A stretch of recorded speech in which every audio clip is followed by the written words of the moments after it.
Okay, welcome back to the Valley of the Dead King, unknown shortcomings.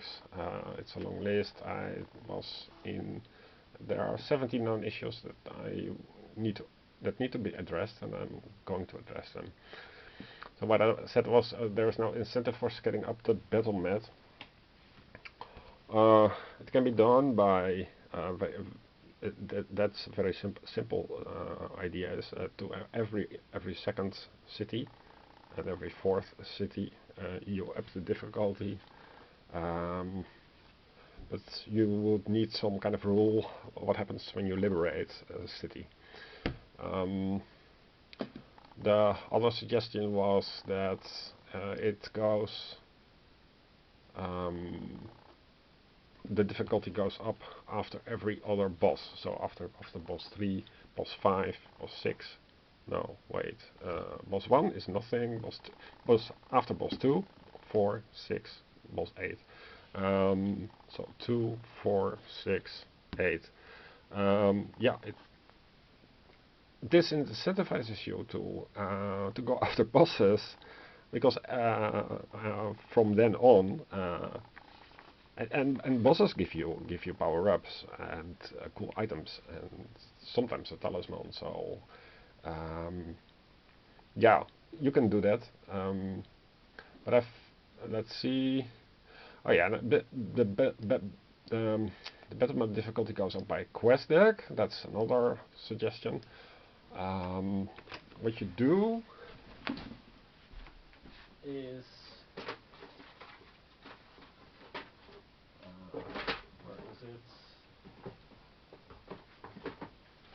so what you do is this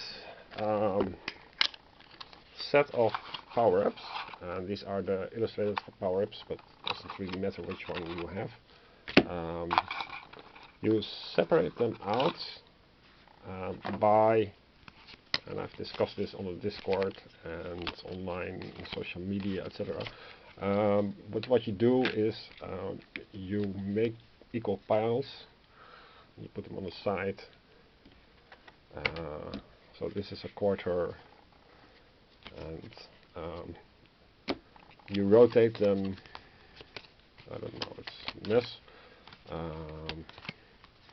But you rotate them like so. Yeah, so it forms a cross, and then you draw from the top, assuming that they are all face down, etc.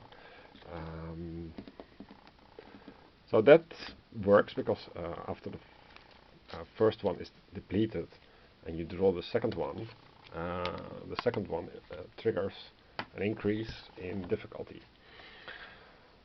And so it becomes easy, but you know that you have gone through a quarter of the power-ups, and so this is power-up system is very easy to do. Plus, it is resistant to gaming the system. So, for example, if you would up the difficulty by a quest, then the players would be incentivized to not do any quests, but just defeat all the bosses, for example. And if you measure the difficulty by all the bosses, then the player would only defeat the first boss and yeah, maybe just a 9th boss or something. For this power-up scaling of difficulty, you need some rules that the bonus power-ups that you gain at the start, when you're starting out in your city, do they count or not? I would say they don't count. So effectively, the pile each quarter becomes a little bit smaller. That's the main effect. So yeah, there are various attempts to automate the difficulty in a natural way. I think the difficulty meter increase should be probabilistic. With increases less likely, the higher you are. So whenever a city becomes fallen, you roll a d6, like this one, and if you roll higher than the current difficulty, assuming that starter is 1, 2, 3, 4, 5, 6, there are no numbers, but it makes sense to start counting with 1. So you roll, I don't know, a 3, then it jumps at easy whenever the dead king destroys a city, or turns a city, rather. So the increase should be probabilistic, but when you liberate it by going after the city and doing stuff with talismans and defeating the city guards, then it becomes unfallen, healthy again, and then you decrease, but not probabilistic. You decrease with certainty. That would be my preferred method, but yeah. So the known issues 17. Issue 5 is terrain type is irrelevant. The rulebook has a nice list of terrain types. Where are they? Yeah. So here you have terrain types with water, marsh, forest, escarpment, whatever that is. I looked it up and it is steep cliffs. Plagueland, highland, tundra, arctic, and there are some caves and dwarven fortresses and great trees and mountain peaks. Now the great tree, you would think that it doesn't play a role, but it plays a role in the living card deck. It's an expansion where the great tree here functions differently than in the Forest of Adrimon. So it makes sense to have it, but it's not explained. Now the problem is that the encounter deck here has all uniformly distributed random cards. So they could be encounters, they could be non-encounters, anything. And you could have a storm wolf in a marsh, for example. Where you are does not matter at all. So effectively, I don't know why these American games always do this, but it should matter to avoid a swamp and to not want to go through a forest, because in the forest things can happen that cannot happen in a marsh. So one way to do that would be thematic circumstances. Another would be to keep it uniformly random, but certain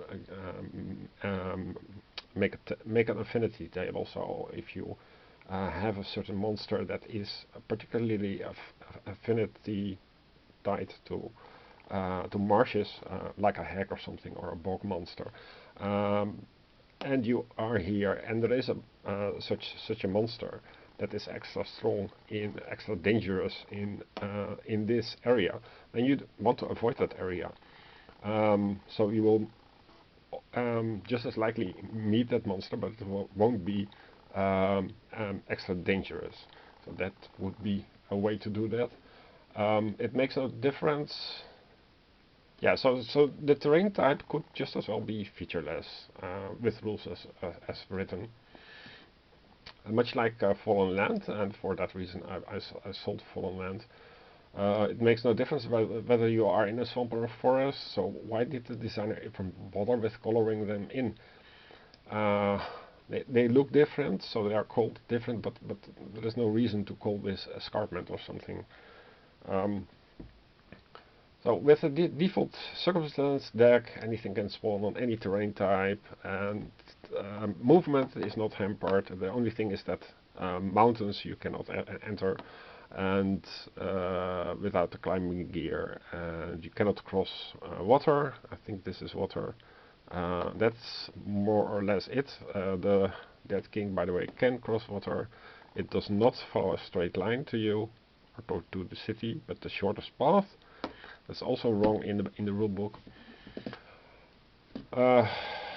So yeah, fundamentally bad idea and clashes with the theme. You should give meaning to location, especially in an adventure game. But I'm very happy that they simplified it by saying that regardless of terrain, moving into a terrain, it costs just one movement point. Now, step 6, lack of guidance. So you know those some mumblings like do whatever, rule of cool, have fun making your own variant aside. If you are new to a game, good luck with making your own variant.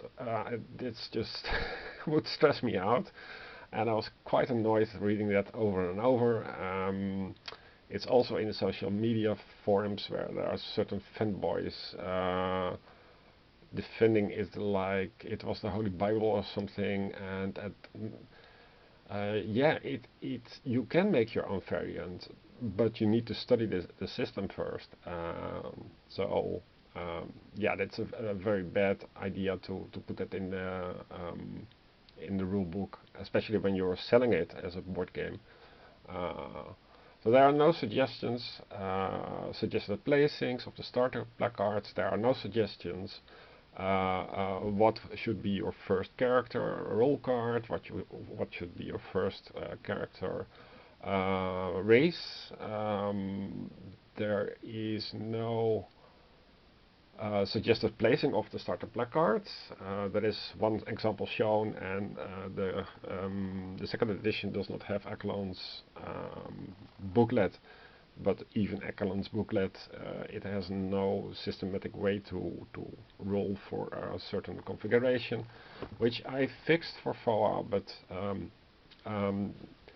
yeah, it is they come up short, and this gives players frustration, buyers regret, poor review, and another product for sale on the secondary market. So on how to set up the initial quadrants, whatever you like, is not how